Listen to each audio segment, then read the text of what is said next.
slow down or speed up videos in bulk with Prism. The speed change effect is added from the effects list. Click the Effects button and add the speed effect. Adjust the speed by setting the parameter above or below 100%, depending on whether you want to speed up or slow down the video. Click OK to apply the effect, then click OK again to close the video effects dialog. Select an output format and click Convert to process your videos with the speed change. Continue watching for more details on how to change the speed of your videos in bulk with Prism. To get started, import your videos into Prism by clicking the Add Files button at the top left of the screen, or simply drag and drop your video files directly into the application. Once your videos are added, press Ctrl+A to select all of them, or hold the Control key while selecting individual videos.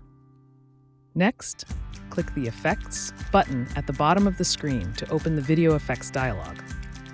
Click Add Effect to view the list of available effects. Scroll through the list, select Speed, and click OK to open the speed settings.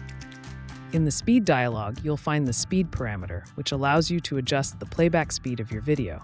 Setting the value above 100% speeds up the video, while setting it below 100% slows it down. You can enter a value manually in the text field, or use the arrow buttons to adjust it.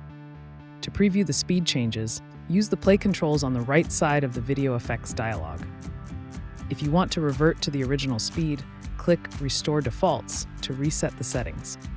Once you're satisfied with the adjustments, click OK to confirm the changes.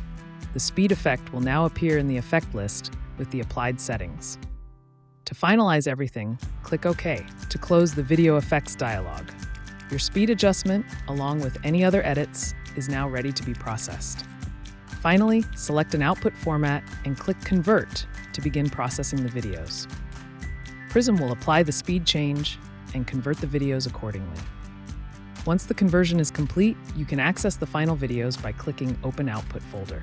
For more Prism tutorials, visit the address shown on your screen.